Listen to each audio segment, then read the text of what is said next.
Hi, everybody. Welcome to Guanyin practice for January 15th. It is Thursday after the second impeachment of the President of the United States. And the world is still in the grip of the coronavirus, and I've just been getting more notification every day of people I know who are sick. So please stay home, protect your loved ones, protect yourself and the world around you by wearing a mask and keeping away from other people and minimizing outdoor contact with others. And one other thing, I read a really interesting article this morning in the Atlantic Monthly that was about how different cultures on Earth have managed to contain the coronavirus simply by the fact that they don't speak loudly in public places. So, for example, one of the examples in the article was that in Japan, on the trains, they don't really have a culture of loud talking or shouting or anything like that. In Japan, the culture on the trains is to speak quietly, if at all. And I just love, first of all, I just love that.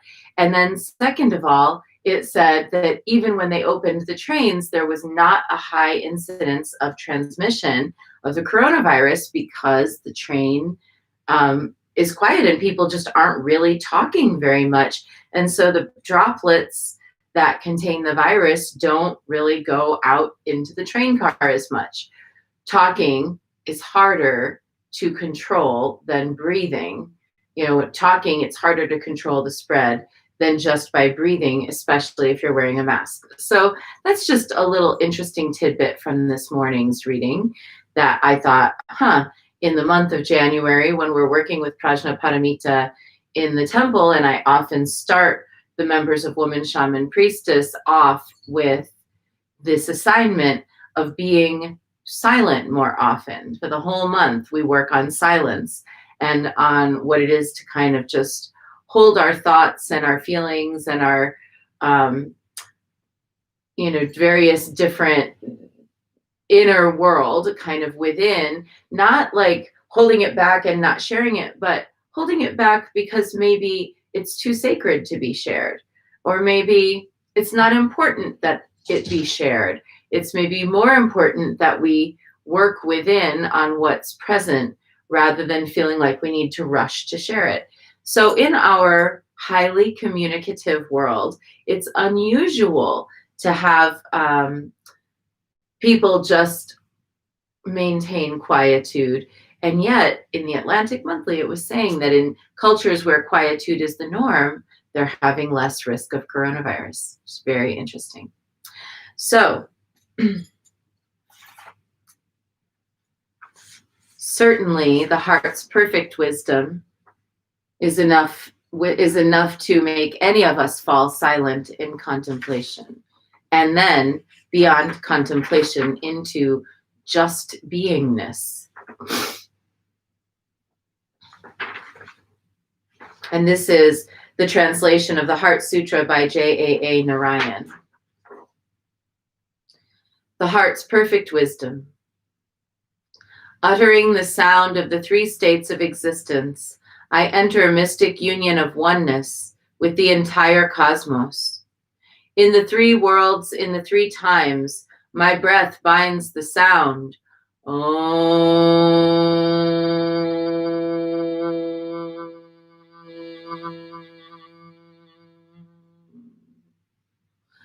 Purifying the body, speech, and mind. I take refuge and invoke the awakened mind of the goddess who knows all and hears all suffering. The blessed Bodhisattva Aryatara, from the deep practices of the heart's perfect wisdom, understanding that the 5 elements of consciousness were always empty, instructing her student Shariputra, she says, "In this world of forms, Shariputra, all phenomena are empty. Form is emptiness, and emptiness is form. Form is not separate from emptiness, and emptiness is not different from form. Always, emptiness is the same as phenomena. Potential or actual form and emptiness never separate. So it is for feelings, conceptions, perceptions, and consciousness. All phenomena, Shariputra, have the characteristics of emptiness. They neither die nor take their birth into existence. Neither are improper nor shining with purity. Neither are complete nor deficient in any way wanting. So, Shariputra, in that emptiness, there is no form, no feeling, conception, perception, nor consciousness. There is no seeing, no sound, no smell, no taste, no touch, nor thought. Neither are there solid forms, sound, fragrance, sensation, nor conceptual phenomena. No circle of sight, nor is there a sphere of consciousness. There is no knowledge, nor ignorance. Neither does ignorance get vanquished, nor knowledge voided. No long road into aging and death, and no liberation from it. No causes of suffering, nor samsara. No stopping on the journey of joy and suffering. There is no clinging to thoughts, nor grasping. There is no attainment of anything, as there's nothing to attain. With blissful practicing of the heart's perfect wisdom, obstructions of mind move, clear, and the labyrinthine maze of thought impressions and delusions of duality are liberated. In this way, the blessed Bodhisattva Aryatara enters enlightened transcendence. In the three worlds, all on the Bodhisattva path may practice the heart's perfect wisdom, and in applying it every moment, find the nature of mind and enter enlightenment. So understand and see the mantra of the heart's perfect wisdom as the strongest of sorceries, as the most powerful saying of mystical and sacred speech. It is the mantra which smooths over all things, which disperses lies into its light of truth. This mantra liberates all, and it is said like this: Gate, gate, paragate, parasamgate, buddhi soha. Gone, gone, crossed over and gone, completely gone beyond to the far shore, awakened, and all is good. This ends the heart's perfect wisdom. We are halfway through our month of working with the Buddha Wisdom Shakti Power Oracle by Laura Shanti. I ordered it online. You too can have one if you've been loving it. I have been loving it. Part of the reason I love it is because in the past I have other Dharma decks, but they, you know, where goddess culture sometimes gets frivolous to the point of being nonsensical and kind of childish, Dharma culture sometimes takes itself so seriously as to become kind of dull and wooden. And neither of these noble traditions actually is that way. The goddess tradition is a noble and dignified tradition. The Dharma tradition is a noble and dignified tradition. Both of them can be serious. Both of them can have fun. Both of them can have beauty. Both of them can have grace. Both of them can have a sense of humor. Both of them can also have a level of propriety that everyone just starts to agree is not to be breached. And in the Dharma, they've got it down on the parts of the world, parts of life that are not to be breached. In the goddess culture, they have it down with the be so human as to like sometimes TMI and overshare and fuzzy boundaries and all that.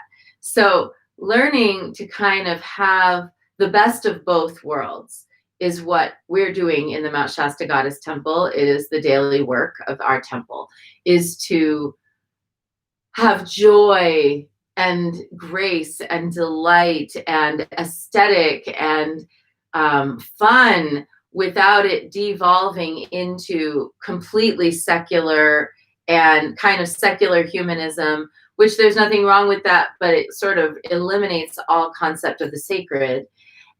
And then also holding the dignity of the Dharma without becoming stuffy around it. That's our work. And it's not everybody's work. It's our work. It's the work of this temple. It's not the work of everyone in the world. A lot of people might not understand it, but you know who does understand it? Laura Shanti understands it. And that's why I love this deck, because it's dignified and it tracks the actual stories of the Buddhas, the Bodhisattvas, and the different elements. And the art is painted according to the, and created according to the classical guidelines for the sacred Dharma art. But at the same time, there is this element of fun and beauty and a little diva dakini energy that I really appreciate. Laura Shanti, you get us. All right, let's see what today's card is going to be. Today's card, oh, how great. Yesterday, in our card of Padmasambhava's 8 manifestations, we saw that there were different of his consorts depicted in his sacred art. And one of the consorts depicted in his art is Princess Mandarava. And now here she is in our card today. Princess Mandarava, the first wife of Padmasambhava. Sometimes love changes the course of life is the key phrase for this card. So let's see. I want to make sure you can all see it without a glare. How's that? It's a little glare there. Okay. Okay. So Princess Mandarava, it looks like she's wearing the Dakini crown in a way, but it's not a traditional Dakini crown. It's got almost like cowrie shells, but she's holding the life force arrow, and she's holding the cup of effluvia that the Dakinis are usually depicted holding. So let's find out about Princess Mandarava. Mandarava was the first consort of the famous adept Padmasambhava, the great 8th century Mahasiddha. She was, so Mahasiddha is someone who's mastered the 8 siddhas. So we have in our prayer that we do in the midst of Guanyin practice right now with Yeshit Tsogyal, we have this prayer that's all about bestowing the 8 great cities. So Mahasiddha means someone who has mastered the 8 great cities. She was an intelligent, beautiful princess from India, bookish nearly to a fault, interested only in scholarly study, learning, and teaching the Dharma. Her father was the king of a province in northeast India. Odiyana is what it's called mythologically. That's that area is called Odiyana. So when you read Buddhist texts and they describe Odiyana, that's where they're talking about, northeast India, where Padmasambhava comes from, and it's said to be the land of the Dakinis. So, but her father let her devote herself to study all of the sciences, arts, and teachings available in her time. And by the age of 13, she had mastered them all. Can you imagine being so devoted? At the age of 16, her reputation had spread throughout China and India, and she began to receive many suitors. But her inclination was toward her spiritual growth rather than the worldly life of being a royal wife. She pleaded with her father to let her take vows and become a Buddhist nun and to remain a spiritual seeker. He eventually relented, giving her a palace and 500 ladies in waiting to live with her in a heavily guarded enclave. Then her life took another course. Padmasambhava, the enigmatic Mahasiddha of that time, spontaneously appeared within her compound and began teaching. He must have been mesmerizing because she chose to become his consort.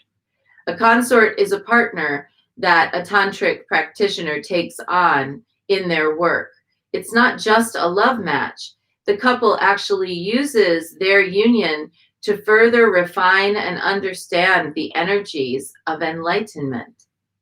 But her father was so enraged that she had decided on what he thought of as a worldly life after all, having spurned so many politically advantageous suitors, that he attempted to burn Padmasambhava to death on a funeral pyre, and he imprisoned his daughter in a pit. Padmasambhava went into the fire and emerged unharmed. A lake formed where he had been sent to burn alive. Because of the miracle, Mandarava's father consented to their union and accepted Padmasambhava and her path as one as devoted to spreading the Dharma. She is often painted at the side of Padmasambhava along with his other primary consort, Yeshit Tsogyal. Something to really think about in terms of Padmasambhava and the spread of Dharma and the Dakinis and the whole thing is that if you look at the lore, Padmasambhava has a consort, Tashi Chidran, who is from Nepal. He has a consort, Yeshit Tsogyal, from Tibet. He has a consort, Mandarava, from India. And by the way, all of these women had their own other relationships. It wasn't just like him, a rooster in the hen house. It was actually that they were formulating a fundamentally polyamorous approach to Dharma relationship in the 8th century. But his consorts represent different cultures and countries. So in the mythos of Padmasambhava and his consorts, it's not like just having a girl in every port. It's actually fundamental to the understanding of tantric union that the male principle requires the female principle to bring thought form into living form. And that's not just through pregnancy and children, and it's not that. It's about really the kind of, creative union between the male principle and the female principle. This does not outlaw same-sex love. It just speaks to a particular uniting principle that we find all over the place in nature. You can call it male and female. You can call it train and tunnel. I don't really care. You can say, projective and receptive. That's fine. But these principles are found in nature, and together they create the kind of illusion of opposition that gives rise to new phenomena. Just the same way as rubbing our hands together creates friction, which creates heat in the world, so too does having this male principle and female principle, which are not necessarily in opposition to each other, but that seem to be in opposition to each other, create a kind of a friction that gives rise to new phenomena. So when we read the story of Padmasambhava and his consorts, Mandarava, Yeshit Tsogyal, Tachi Chidran, the others, we're actually learning about how the Dharma made its way into these different cultures. And the figure of Padmasambhava and the figure of his individual consort represent the Hieros, the divine marriage that allowed Dharma to be born in a particular space. So each of the consorts of Padmasambhava, 5 consorts, represents one of the different principles of enlightened activity. Enlightened speech, enlightened mind, enlightened body, enlightened activity. These are different ways in which Dharma manifests in physical form. Yeshit Tsogyal was believed to be the speech emanation of the Buddha. So that is why she had a flawless memory. She memorized all the texts. She translated, she recorded them. She taught. She traveled widely. She won in debates, sometimes sounding out a syllable that would eradicate her opponents. She was ferocious. And she is the speech emanation of the Buddha. Mandarava was the body emanation of the Buddha. Her physical presence alone was a blessing. So for us today, let's try to connect with the aspect of our physical nature being a blessing in the world. Just by being somewhere, may I bring blessing. Just by being somewhere, may the eternal oneness light that is for all flow to me and through me into our world, that I can give rise to that space of beautiful, dignified, yet also human sacredness. Think we can do it? I bet we can. So that's our short bit for today. And thanks for coming if that's what you were here for. And now let's dive into our longer practice with 3 prostrations before the shrine.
And let's take refuge. Namo Guru Be. I take refuge in the inner teacher. Namo Buddhaye. I take refuge in the great mother of compassion.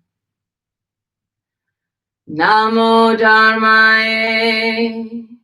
I take refuge in the wisdom of the ages. Namo Sanghaye. I take refuge in the community of practitioners.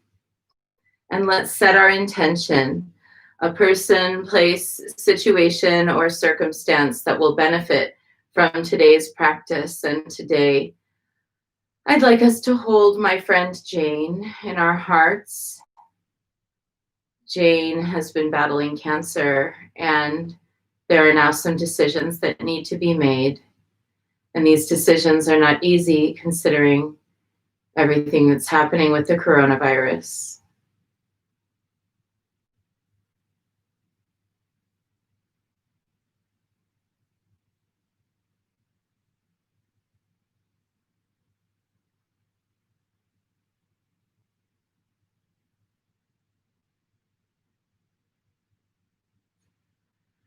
And let's recite the Four Immeasurables. May I be a source of loving kindness in this world and all worlds, bringing a generous heart to all my thoughts and doings. May I be a vehicle of compassion in this world and all worlds, ever mindful and aware of the tremendous suffering of others. May I be a brimming vessel of joy in this world and all worlds, delighting in the happiness of others as their suffering is alleviated. May I be a balance point of equanimity in this world and all worlds, seeing all as equals and all as deserving of goodness. And let's make our offerings.